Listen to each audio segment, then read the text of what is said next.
So here you can see this is head neck face sagittal section. As I have already told you, you can answer 12 questions if you draw this diagram properly. You can answer 12 questions. First of all, scalp. Scalp from outside inwards, skin, then connective tissue, then aponeurosis, then loose alveolar tissue, and pericranium. This is pericranium, then this is upper table, this white part is upper table, this is dipole stand, this lower table, this is endocranium. After endocranium, you are seeing between two dural fold there is a blue area. This is superior sagittal sinus. Between two dural fold, this is superior sagittal sinus. From superior sagittal sinus, there is an extension. Here we have seen this is falx cerebri, and after that this is corpus callosum. Corpus callosum, which is connecting right hemisphere with left hemisphere. Below corpus callosum, this thing is septum pellucidum. If we perforate this septum pellucidum, we can see structure like this, that is lateral ventricle. So lateral ventricle is not visible here because here there is septum pellucidum. So this, after septum pellucidum, below this part is called as, here there is a Pharynx. Okay, this part. Now this is choroidal plexus. This area is choroidal plexus, which is forming the CSF.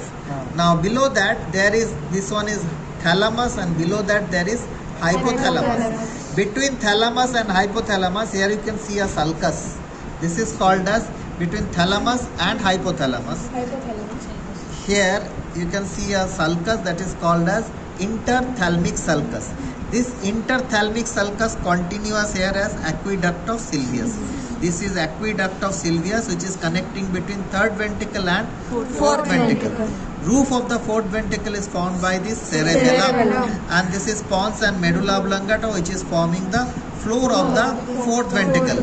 Now this is life of tree vision of cerebellum.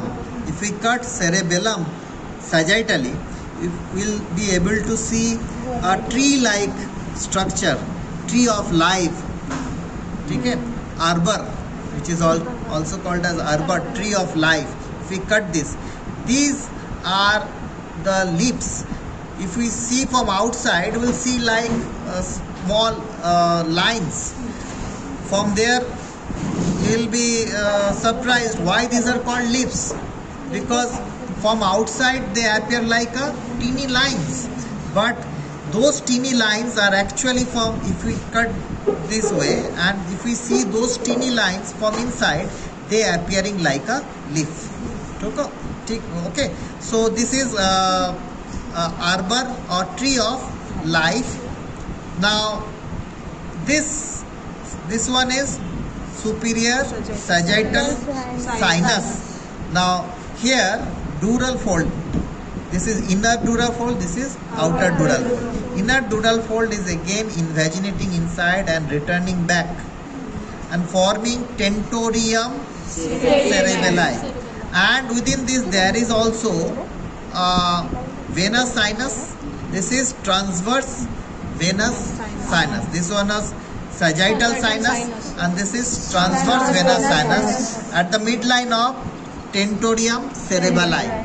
Okay, here it is separated from other hemisphere by falx cerebri, and here it is separated from other hemisphere of the cerebellum by falx cerebelli, which is less deeper.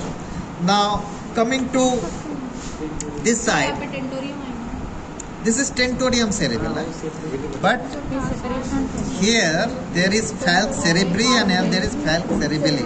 Okay, now if we come to this region, here you can see there is orange shape. Actually it is white also, but in this model it is orange shape.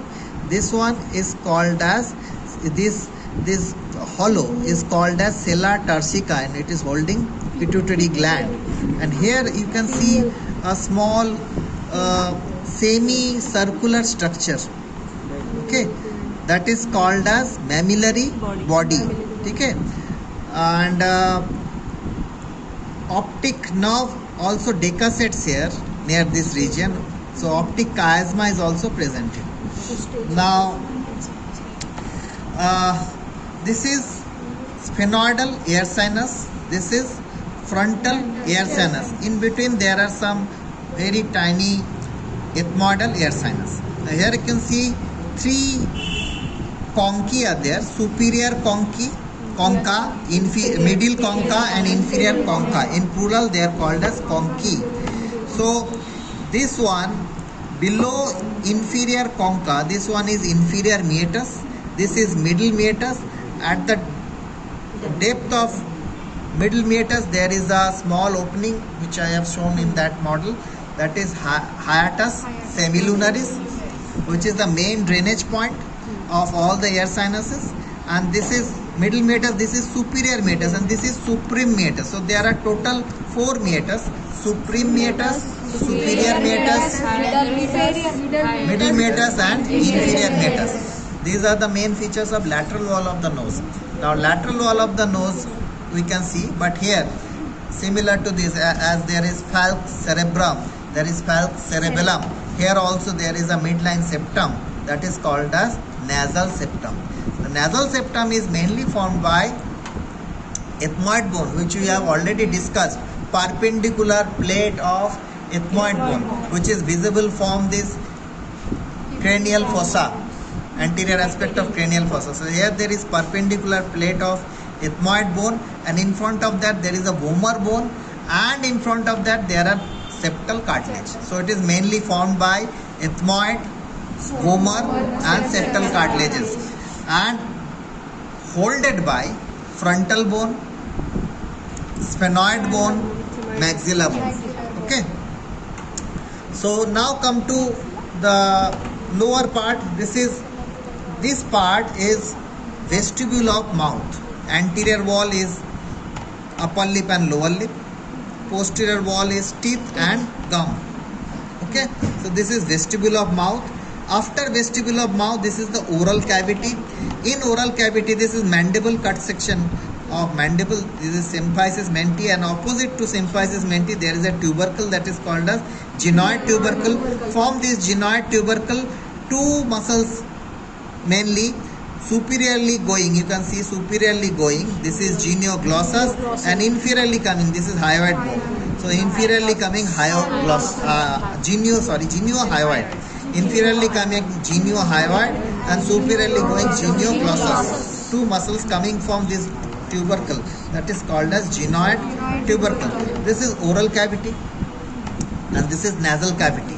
Both are opening into this structure that is called as pharynx. It is opening into pharynx. Now look here again, this is lingual tonsil. Here there is pharyngeal tonsil, here there is palatine tonsil, and together they are forming Wilder's ring or pentagon. Okay. Now after this part behind nasal cavity, this part is nasopharynx. At nasopharynx you can see pharyngeal tonsil, pharyngeal bursa. This is tubal elevation. This elevation is tubal elevation. Here there is an opening. That opening is for auditory tube.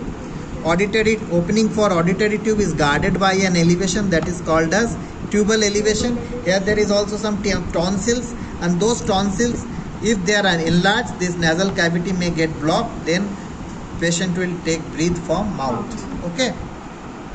So this is pharyngeal tonsillar area. This is nasopharyngeal isthmus. We do anulom vilom to clear this area. If we have cleared on both sides this area, many diseases will not occur. Okay. So this is the nasopharyngeal isthmus. Now this is oropharyngeal isthmus. Above there is uvula, palate. Below there is tongue. So this region is the opening from oral cavity to pharynx, that is oropharyngeal isthmus. It is guarded by Wilder's ring or pentagon. Now this part is larynx, and here there is laryngopharynx. This one is laryngeal inlet. This inlet may open or close according to need. Okay. Now here this one is rhima glottidis and this one is rhima vestibulis. Rhima glottidis is half of the rhima glottidis. From this side also a fold will come, and the gap between this fold and fold of the opposite side, here it will be forming rhima glottidis, and the difference between this fold and that fold of opposite side will form rhima vestibuli.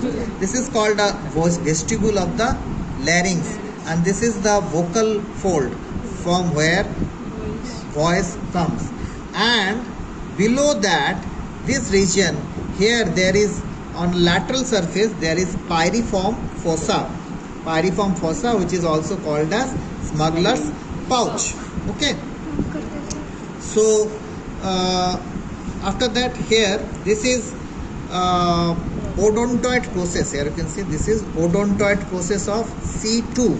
This is C1 atlas, the ring, and this is C2 odontoid process. This is C3, C4, C5, C6. Okay. So at this level the larynx ends. C7, here you can see trachea and esophagus. Okay. And these are spines of the vertebrae. Here there are muscles of posterior triangle. Okay. Now this one is the spinal cord. At the center of spinal cord there is central canal. Now the CSF starts from this choroidal plexus to get accumulated in the lateral ventricle.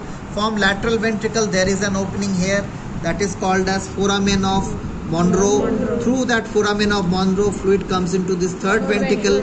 From third ventricle, this is aqueduct of Sylvius. It is coming into the fourth ventricle, and from that fourth ventricle, it is coming into the central sulcus of the spinal cord. So this is the circulation of the CSF. Okay.